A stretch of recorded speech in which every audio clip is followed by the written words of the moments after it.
dhimma biyyaa ta'e sabni kun giddugala biyyaa qofa osoo hin taane utubaa guddicha biyya kanaati gama cufaan gama dinagdeetiin gama siyaasaatiin baay'ina uummataan qabeenya uumamaan bal'ina lafaan in all aspects utubaa biyya kanaati jechuudha. Oddola wayii irra hin jirru biyya kana keessa jirra biyyi kun keenya jennee fudhachuu danda'uu qabna. Dhimma biyyaa irratti actively engage goonee hirmaachuu qofa osoo hin taane gumaacha keenyatti akka hojja keenyatti qooda barbaachisu argachuudhaaf biyyi kun keenya ta'uu amannee fudhachuu danda'uu nurra jiraataa jechuudha. Qaamoleen biraa kan ilaalcha biyyaalessummaa saba kanaa ilaalcha biyyaalessummaa uummata keenyaa qabbaneessuuf xinneessuuf yaalan jiraachuu danda'u. Daandii hangaarraa irra dhufnetti tooftan guddichi ittiin miira akkasii uummata keenya keessatti ittiin uumaa turan lammummaan sabni keenya akkaataan dhimma lammummaa sabni keenya itti of ilaalu akka gadi bu'u akka qabbanaa'u gochuudhaan miira biyyaalessummaa saba kanaa irratti hojjechaa turanii jechuudha. Gaafa sana sabni kun biyya kooti jedhee actively engage godhee dhimma biyya kanaa irratti akka gumaacha isaatti akka baay'inaa fi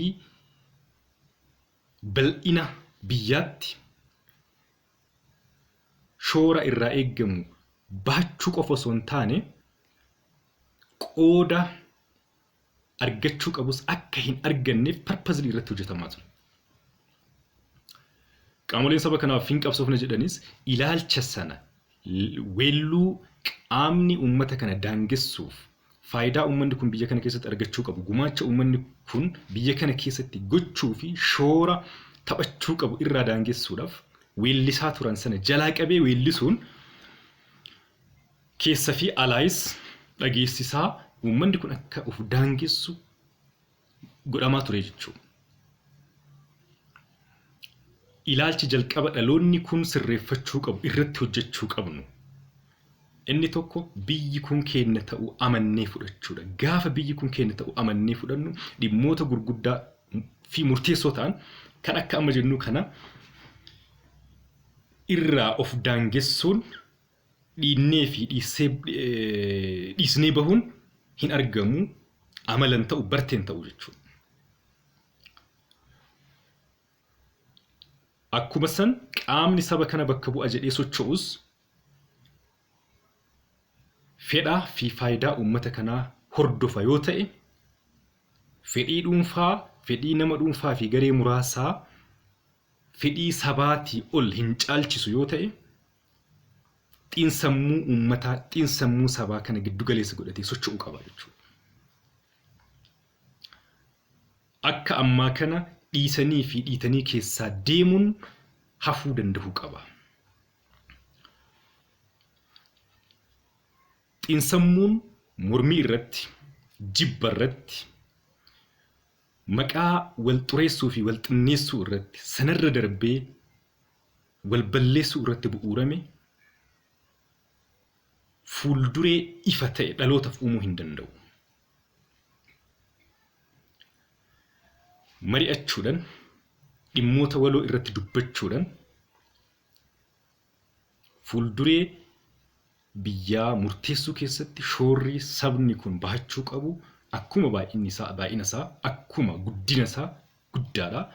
Kana nuti hin taphannu taanan of daangessina taanan of qofaa miti kan daangessinu hiree fi faayidaa uummata kanaa faayidaa biyyaa fuulduree biyyaa gama kennan iddoo nu dhaabbanne saniin akka qaawwu goone akka daangeffamu goone jechuudha. Gumaachi guddaa ta'uu dhiisuu danda'a. Because har'a sabni kun qaama tokko qofa miti kan eeggatu. Qaama tokko yookiin lama qofa miti saba kanaaf kan hojjetu. So akka waliigalatti garuu adeemsa nuti irra deemuu qabnu adeemsa carraa argame gubuu balleessuu hiree harka nu seene immoo maseensuu ta'uu hin qabu. ideology kana keessa trendy kana keessa bahuun baay'ee barbaachisaadha. Adeemsa kana keessatti akka sabatti qofa osoo hin taane nuti kan yaaduu qabnu akka namatti. From the beginning ilaalchi kenna yaanni kenna hojja paartilee siyaasaa hojja namoota siyaasa gaggeessanii sanatti gadi gabaabbachuu hin qabu. Ilaalchi fi yaanni dhaloota haaraa